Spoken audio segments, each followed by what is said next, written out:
할렐루야. 오늘은 고난이 약입니다 하는 제목으로 말씀을 나누겠습니다. 창세기 13장에는 참 우리가 12장에 주목하다 보면 13장을 그냥 지나치기 쉽거든요.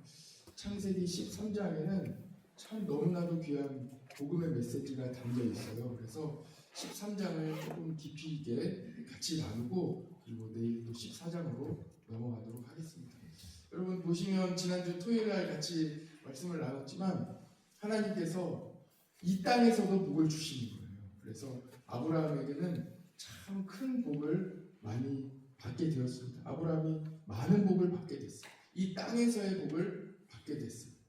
그의 은과 금이 풍부하였더라. 도대체 얼마나 많이 있으면 풍부할 정도로 은과 금이 많이 있었겠습니까? 그리고 여기 13장에 7절에 보면 어떤 말씀이 나오냐면 아브라함의 가축의 목자와 롯의 가축의 목자가 서로 다투는 거예요. 그냥 누가 다퉜다 이렇게 말씀하고 있는 게 아니라 목자들이, 가축의 목자들이 다투는 거예요. 왜 다퉜을까요? 땅이 부족하니까 가축은 많아지고 그들의 소유가 많아지는데 그 가축을 함께 같이 가축을 먹이기가 어려우니까 서로 다투게 되는 거예요. 너 오늘 저쪽에 가. 우리는 이쪽에 갈게. 아니, 내가 저쪽에 갈 거야. 왜냐면 어제 그쪽에 풀을 다 먹였거든. 풀이 부족한 상황이에요. 땅이 부족하니까 풀이 부족함. 얼마나 축복입니까? 그래서 아브라함이 롯과 조카 롯과 그의 소유를 나누고 그리고 서로 갈라서자. 이제 너가 좌하면 내가 우하고 너가 우하면 내가 좌하겠다. 너가 먼저 선택해라 하고 이렇게 선택권을 조카 롯에게 넘기게 됩니다. 조카가 선택권을 가지고 온 땅을 높은 데 올라가서 쭉 보는 거예요. 그런데 어느 땅이 보여요? 사람들이 많이 모여있는 도시가, 거기가 어디입니까? 소돔. 사람들이 많이 모여있고 풍성하고 밤마다 잔치가 벌어지는 곳, 많은 사람들이 늘 몰려가는 곳, 그곳을 바라보게 됩니다. 어때요? 그곳에 가고 싶잖아요. 나도 그곳에서 살고 내가 많은 숫대와 양떼와 이 낙타떼를 몰고 가면 그 많은 사람들에게 환영받을 것 같잖아요. 내가 그들의 우두머리가 될 것 같고 그곳에서 잘 살 것 같은 거예요. 그래서 모든 소유를 다 이끌고 나는 저 땅으로 가겠다. 도시로 가겠다. 사람들이 많은 곳으로 가겠다 하고 선택하는 거예요. 그가 롯이에요. 아브라함이 볼 때 어떻습니까? 아브라함도 같은 마음이 있었겠죠. 아브라함도 볼 때 말을 뱉어놨어요. 네가 좌하면 나는 우하고 네가 우하면 나는 좌하겠다. 먼저 선택해라 하고 말을 뱉어놨는데 그가 누가 봐도 좋은 땅을 선택하겠다고 선택하고 갈 때에 나도 그곳에 가고 싶은데 갈 수는 없고 조카에게 양보는 했고 마음 한켠에 아쉬움은 있고 그런 마음으로 있게 되는 거예요. 그 마음을 어디에서 볼 수 있습니까? 13장 하나님께서 말씀하시는 14절 말씀 한번 보세요. 14절 14절 같이 한번 읽어봅시다. 시작. 떠난 후에 여호와께서 아브라함에게 이르시되 너는 눈을 들어 너희 있는 곳에서 북쪽과 남쪽 그리고 동쪽과 서쪽을 참 하나님께서는 좋은 분이에요. 선하신 분이에요. 아브라함의 마음을 아시고 하나님께서 아브라함에게 찾아오십니다. 아브라함아 한 번 더 다시 올라가서 동쪽, 서쪽, 북쪽, 남쪽 다 둘러봐. 아무것도 없지. 아무것도 없어요. 저기 롯이 간 땅에는 대단한 도시가 이루어져 있고 대단한 곳이 있는데 학교도 있고 학원도 있고 높은 빌딩도 있고 공장도 있고 직장도 있고 다 있어요. 거기에 사람들이 다 몰려 있었어요. 영화관도 있고 식당도 좋은 식당 다 있고 프랜차이즈 다 들어와 있고 치킨집도 뭐 많이 있어요. 그래서 남들 뭐 쿠폰 가지고 먹는 거 거기 다 있는 거예요. 그런데 올라가서 보니까 하나님께서 다 불러봐라. 그런데 아무것도 없잖아요. 하나님이 말씀하시는 거. 그 다음 절을 보세요. 15절 보면 보이는 땅을 내가 너와 내 자손에게 주리니 영원히 이르리라. 할렐루야. 하나님께서는 아무것도 없는 곳에서 하나님께서 복을 주시니 하나님께서 주시니 여기서 우리가 한 가지 좀 짚고 넘어갈 게 있어요. 하나님은 죄인을 부르십니다. 모두가 다 죄인이에요. 그러니까 사람을 부르셔서 하나님의 일을 이루어 가시는데 그 부르심을 받은 사람이 죄인이에요. 능력이 없어요. 아무것도 없어요. 그런데 하나님의 일을 이루어 가시는 거예요. 아브라함은 어떻게 이 믿음의 선택을 하게 됐을까? 아쉽지만 내 온 마음이 다 있지는 않을지라도 그럼에도 불구하고 어떻게 하나님을 택하고 어떻게 하나님의 말씀에 순종하고 어떻게 하나님의 길을 가게 됐을까? 이것을 알기 위해서는 우리가 12장으로 잠깐 돌아가 봐야 돼요. 12장에 가면 후반부에 우리가 자세히 나누지 않았어요. 12장 후반부에 보면 가나안 땅에 아브라함이 머물고 있던 땅에 기근이 와요. 그래서 애굽으로 내려가게 됩니다.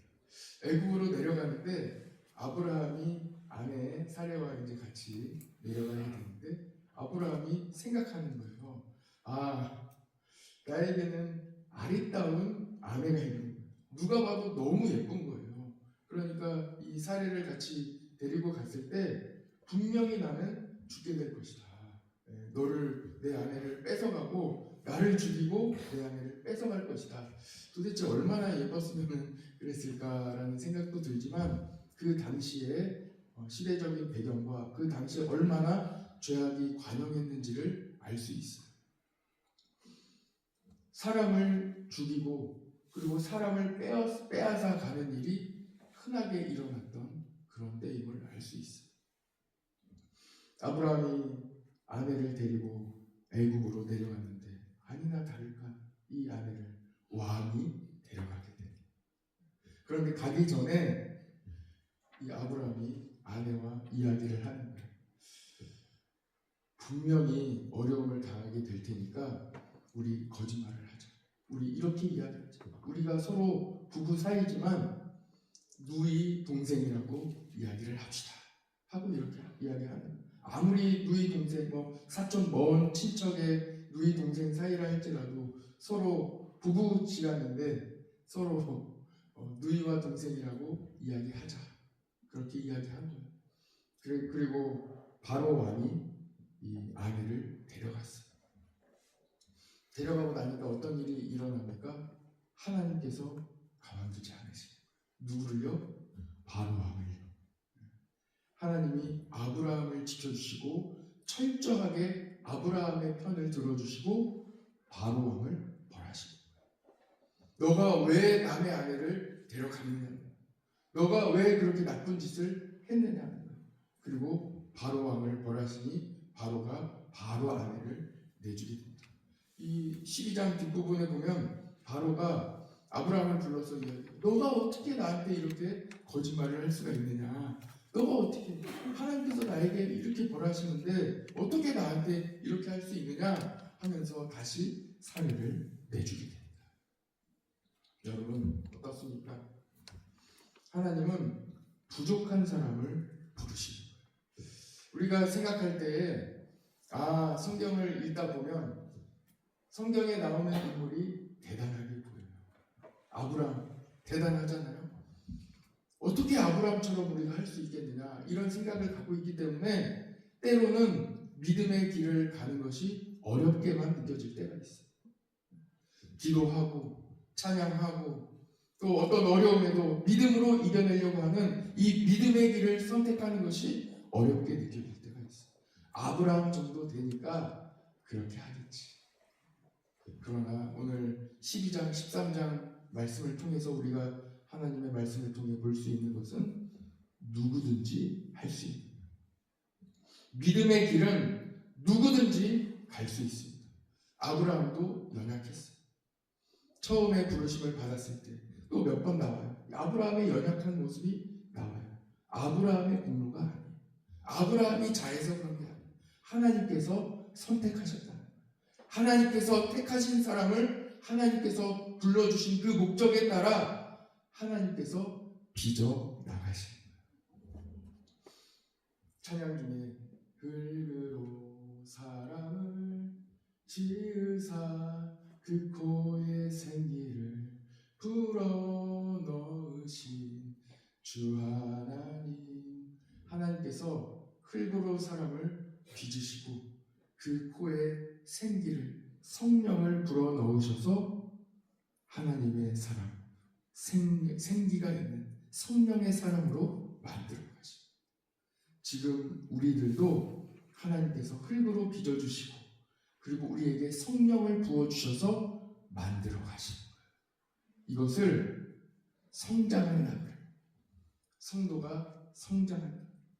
그리고 이것을 조금 유식한 말로 기독교 교회 용어로 말한다면 성화라고, sanctification이라고, 성화, 계속 성장해 가는 거예요.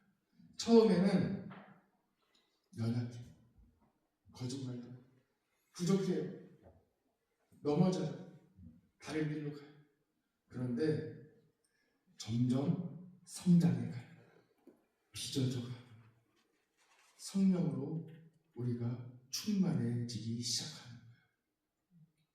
아브라함은 12장에 있었던 이 경험을 통해서 알게 됩니다. 여러분, 우리들도 경험을 통해서, 이 간증을 통해서, 하나님이 나를 도와주신 간증을 통해서 인생을 빚어나가게 되고 알게 됩니다. 나에게 주신 모든 소유가 내 것이 아니구나. 내 아내조차 내 것이 아니구나. 내 건강이 내 것이 아니구나. 내게 아니구나. 나에게 수많은 가축과 은과 금이 있을지라도 내게 아니구나. 하나님이 주셨구나. 하나님 것이구나 하는 것을 알게 됩니다. 12장에 보면 20절을 보세요. 12장 20절.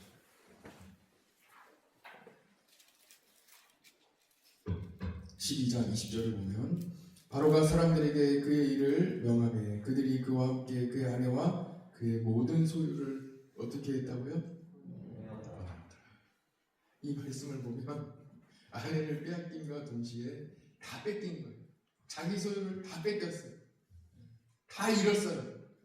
그런데 하나님께서 도와주셔서 다시 다 되찾게 합니다. 그 다음에 13장이 나와요. 13장이 나오는데 13장에 보면 2절에 아브라함에게 가축과 은과 금이 풍부하였더라. 여러분, 이때 12장에 이 아브라함이 가지고 있던 이 소유물에 대한 이 마음가짐과 바로 왕을 만나고 난 이후에 겪게 된 이후에 13장 2절에서 아브라함에게 가축과 은과 금이 풍부하였더라 하는 이 말씀 속에 서로 이 아브라함의 마음이 다르다는 것을 아시겠습니까? 12장에서는 내 거예요. 하나님이 나에게 주신 거. 그런데 13장에서는 누구 거예요? 하나님 거예요. 하나님이 나에게 주신 거예요. 잠깐 내가 맡을 뿐. 언제든지 하나님이 가져가시면 가져가시고 주시면 다시 주시는구나. 한 단계 성장하게 되는 거예요. 성화되는 거예요. 예수님을 닮아가는 거예요. 점점 십자가의 길로, 예수님의 길로 한 걸음 나아가게 되는 거예요. 그리고 조카 롯과의 다툼의 일, 목자들이 서로 다투는 일을 멀리서 보고 있는, 서로 갈라서야 되겠다. 그리고 기준을 제시하고 보게 되는 거예요. 그리고 그 다음에 조카 롯이 보이는 좋은 곳으로, 빌딩 있는 곳으로 쫙 가게 되고, 아브라함은 믿음으로 하나님의 길을 가게 돼. 믿음의 길을 가게 되는 것입니다. 그래도 마음 한켠에는 마음 한켠에는 약간 이렇게 아쉬움이 있을 수 있잖아요. 믿음의 길로 가지만 그래도 100% 내가 확신하고 못 갈 수도 있어요.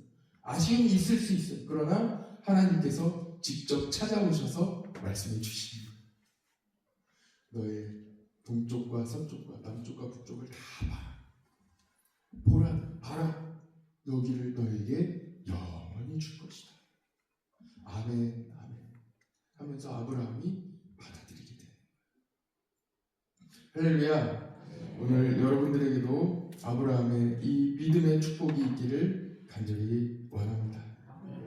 오늘 몇 가지로 말씀드리면서 마무리를 하겠습니다. 3가지 정도를 말씀드릴 텐데요. 첫 번째, 아브라함은 완벽한 사람이 아닙니다. 부족합니다. 하나님은 부족한 사람을 선택하셔서 복되게 하십니다. 이것을 잘 기억하시기를 바랍니다. 두 번째요, 믿음의 길을 가는데 걸리는 게 있어요. 아브라함이 하나님 이 말씀을 순종하여 따라가기를 결정하고 따라가는데 걸리는 게 있었어요. 그것이 뭘까요? 예쁜 아내가 있는 게 잘못됐다는 게 아니에요. 사람들이, 세상이 볼 때에 최고로 좋아 보이는 거. 사람들이 볼 때에 그 사람 이거 대단하다, 이 복 받았다, 나에게 이 능력이 있다, 이 사람에게 이것이 있다, 이 능력이 있다, 이것 잘한다 하는 그것 때문에 넘어지게 돼요. 할렐루야. 그러나 하나님이 주신 것으로 만족하면 넘어지지 않습니다. 아브라함이니까, 대단한 사람이니까 그렇게 했겠지. 아닙니다. 아브라함도 부족함이 있는 보통 사람이에요. 누구든지 평범한 모든 성도도 아브라함의 길을 갈 수 있습니다. 우리 모두가 다 아브라함의 길을 갈 수 있습니다. 조금만 더 깊이 있게 한 가지만 더 말씀드릴게요. 아브라함에게 인간적인 복, 그것이 도리어 발목 잡는 거예요. 예쁜 아내, 결국 세상의 기준이 됩니다. 세상이 볼 때는 그런 거예요. 하나님이 볼 때는 아무것도 아니에요. 세상 사람들이 볼 때 좋아 보이는 것을 쫓아가다가 그것 때문에 안심하고 만족하다가 오히려 그것을 가리기에 그 끝판날이 오는 거예요. 끝판날이 오게 돼요. 세상 것을 따라가면 그런 날이 와요. 그러나 그것 또한 하나님께 달려있다는 것을 기억하시기를 바랍니다. 하나님이 주신 복이 진짜입니다. 하나님이 주신 복이 진짜예요. 오늘 하루 하나님이 주신 복을 세워보시면서 감사하시고 또 예수님으로 충만하시기를 바랍니다. 다른 사람들이 저 소돔 높은 성 빌딩 바라보며 좋은 곳에 갔다고 부러워하지 마시고 나에게 주신 작은 것에 감사하며 그것으로 만족하시는 여러분 되시기를 축복합니다. 같이 기도하겠습니다.